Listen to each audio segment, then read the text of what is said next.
Assalamualaikum warahmatullahi wabarakatuh. Selamat pagi dan salam sejahtera untuk kita semua. Perkenalkan, saya Aulia Firdaus dengan NIM 230511074 dan pada kesempatan kali ini saya akan menyampaikan materi bagian awal dari presentasi resum makalah kelompok kami yang berjudul Resum Materi Rekayasa Perangkat Lunak. Resum ini disusun sebagai bagian dari tugas mata kuliah Rekayasa Perangkat Lunak yang diampu oleh Bapak Hari Gunawan MKo. Materi dalam resum ini kami rangkum dari pembelajaran yang telah berlangsung selama perkuliahan. Makalah ini merupakan hasil rangkuman dari berbagai materi inti dalam mata kuliah Rekayasa Perangkat Lunak yang disusun secara sistematis dan terstruktur oleh kelompok kami sebagai bentuk penguatan pemahaman kami terhadap materi yang telah kami pelajari. Kelompok kami terdiri dari 4 orang, yaitu Feby Fajrianti Ramadhani, lalu saya sendiri, Amalia Firdaus, lalu Hafiz Muhammad Hikmatiar, dan yang terakhir yaitu Zaki Al-Fatah. Kami membagi bagian presentasi ini sesuai dengan pembahasan per slide yang telah kami rangkum. Baik, kita masuk ke daftar isi. Secara umum, resum ini terbagi menjadi 3 bagian utama. Yang pertama adalah pendahuluan. Pendahuluan ini mencakup latar belakang, rumusan masalah, dan juga tujuan penulisan. Lalu yang kedua adalah pembahasan, yaitu yang berisi ringkasan materi dari slide perkuliahan. Dan yang terakhir adalah kesimpulan, yang berisi penutup dari makalah kami. Baik, kita masuk ke latar belakang.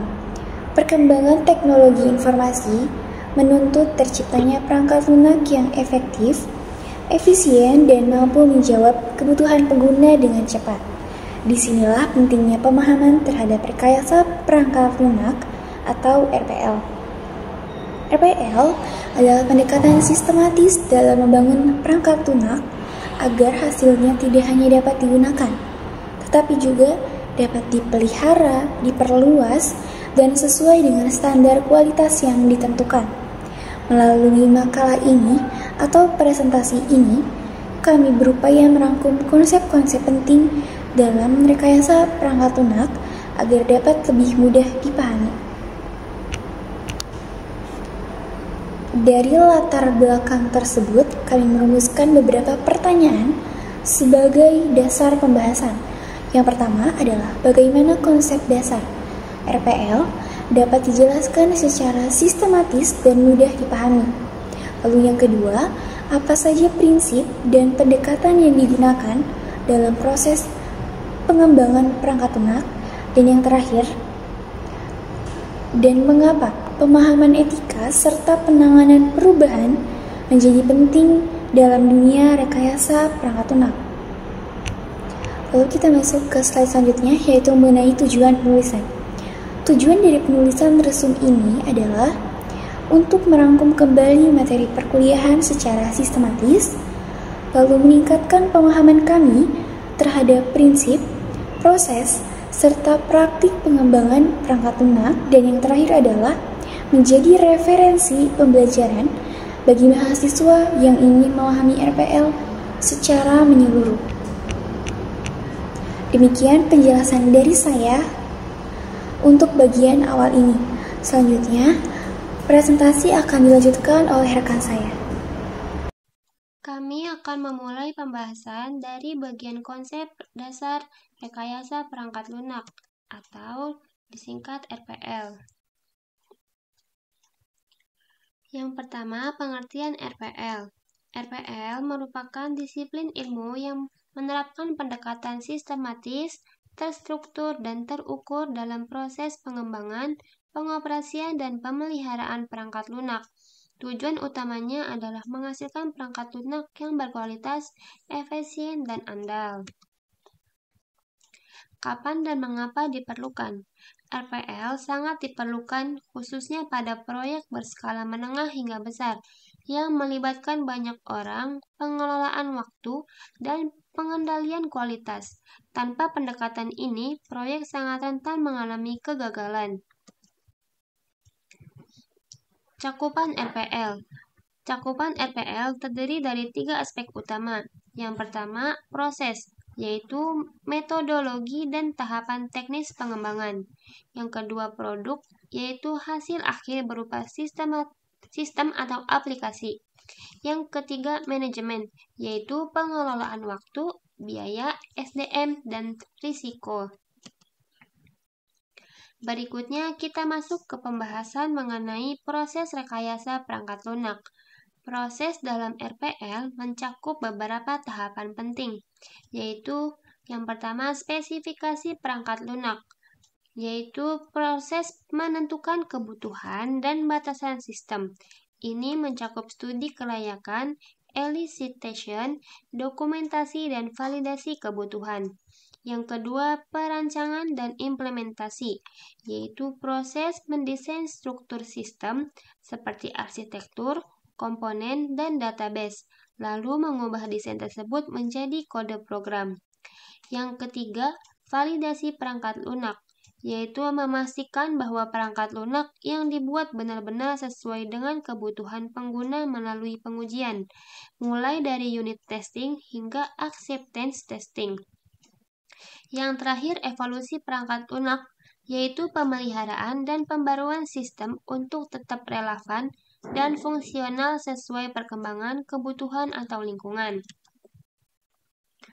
Di bagian ini kita membahas pendekatan pengembangan perangkat lunak modern, yaitu Agile dan Extreme Programming atau XP. Metodologi Agile. Agile adalah pendekatan yang bersifat iteratif dan fleksibel, yang menekankan kolaborasi tim, keterlibatan aktif pengguna, perangkat lunak yang berfungsi, dokumentasi yang ringan. Prinsip-prinsipnya dituangkan dalam Agile Manifesto yang mengutamakan people over process.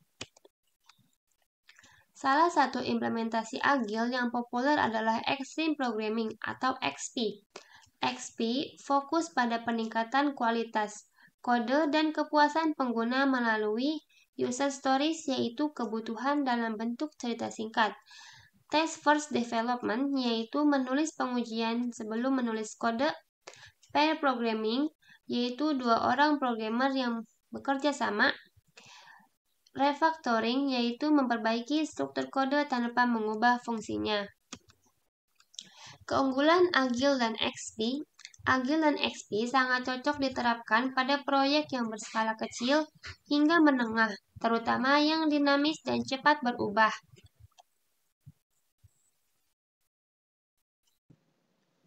Metodologi Agile dan Extreme Programming. Kedua pendekatan ini cocok untuk proyek kecil hingga menengah yang dinamis.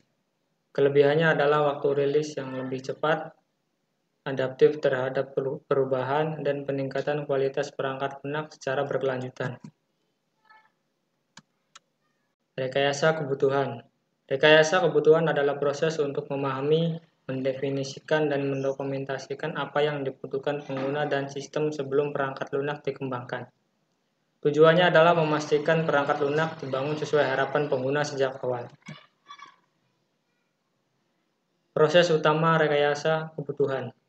Yang pertama ada elicitation dan analisis, yaitu menggali kebutuhan melalui wawancara, observasi, use case, dan skenario. Kemudian ada spesifikasi, yaitu menuliskan kebutuhan secara jelas dalam dokumen atau disingkat SRS. Kemudian ada validasi, memastikan kebutuhan akurat, konsisten, dan realistis. Terus ada manajemen kebutuhan, yaitu melacak dan mengelola perubahan kebutuhan selama proyek berlangsung. Jenis dan bentuk spesifikasi. Kebutuhan terbagi menjadi 2 jenis, yaitu fungsional dan non-fungsional. Fungsional yaitu fitur atau layanan yang disediakan oleh sistem. Non-fungsional yaitu kinerja, keamanan, keandalan, dan lain-lain. Spesifikasi dapat ditulis dalam bentuk bahasa alami, tabel, formulir atau diagram untuk memudahkan pemahaman oleh semua pihak. Desain dan arsitektur. Desain arsitektur adalah proses menetapkan struktur utama sistem, membagi sistem menjadi subsistem atau komponen, serta menentukan interaksi antar bagian. Keputusan arsitektural bersifat strategis dan berdampak jangka panjang terhadap kualitas, performa, dan skalabilitas perangkat lunak. Pendekatan dan model arsitektur. Arsitektur perangkat lunak dapat digambarkan melalui berbagai pendekatan seperti client server, layered arsitektur, atau microservice. Salah satu model yang sering digunakan adalah model 4+1. View yang mencakup yaitu logical view, development view, process view, physical view, use case view, atau scenarios. Tujuan dan manfaat desain arsitektur. Desain arsitektur membantu tim memahami sistem secara menyeluruh, mempermudah pengembangan dan pemeliharaan, serta menjadi dasar dalam pengambilan keputusan teknis. Arsitektur yang baik mendukung fleksibilitas, keamanan, dan efisiensi sistem jangka panjang. Oke, selanjutnya adalah bagian F, pemodelan sistem. Nah, di bagian ini dibagi menjadi beberapa poin. Yang pertama adalah pengertian dan tujuan pemodelan. Pemodelan sistem adalah proses membuat representasi abstrak dari sistem perangkat lunak yang akan dikembangkan. Tujuannya adalah untuk mempermudah pemahaman, komunikasi, dan dokumentasi antara pengembang dan stakeholder. Oke, poin yang kedua adalah perspektif dan jenis diagram UML. Pemodelan dilakukan dari berbagai perspektif seperti yang pertama eksternal, yang kedua struktural, yang ketiga perilaku, yang keempat diagram yang sering digunakan dalam UML antara lain seperti use case diagram, activity diagram, sequence diagram, class diagram, dan state diagram. Oke, poin selanjutnya adalah fungsi model dalam proses pengembangan. Model digunakan sebagai yang pertama adalah alat diskusi antar anggota tim, yang kedua adalah dokumentasi sistem yang ada atau yang akan dibangun, yang ketiga adalah acuan teknis dalam proses implementasi, yang keempat adalah dengan model yang baik sistem dapat dikembangkan secara lebih terarah, efisien, dan sesuai kebutuhan. Oke, tadi kan F ya. Nah, sekarang udah topik selanjutnya itu yang G, pola perancangan pengujian. Kita masuk ke poin pertama dulu, yaitu pengertian pola perancangan. Pola perancangan adalah solusi umum dan terbukti efektif untuk mengatasi masalah-masalah berulang dalam desain perangkat lunak. Pola ini membantu pengembang membangun sistem yang modular, fleksibel, dan mudah dipelihara. Oke, poin keduanya adalah jenis-jenis pola perancangan, yaitu kreasional, struktural, dan behavioral. Poin ketiga adalah pengertian pengujian perangkat lunak.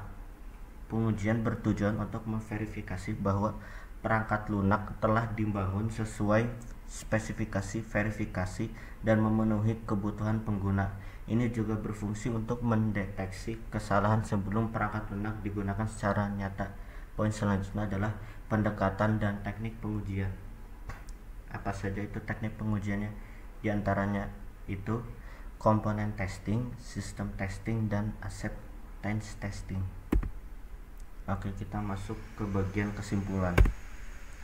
Kesimpulannya adalah rekayasa perangkat lunak atau disebut RPL merupakan disiplin ilmu yang sangat penting dalam dunia teknologi informasi karena mencakup proses pengembangan perangkat lunak secara sistematis, terstruktur, dan terukur melalui pemahaman terhadap konsep dasar, model proses, metode pengembangan seperti agile dan extreme programming, hingga aspek etika dan pengujian.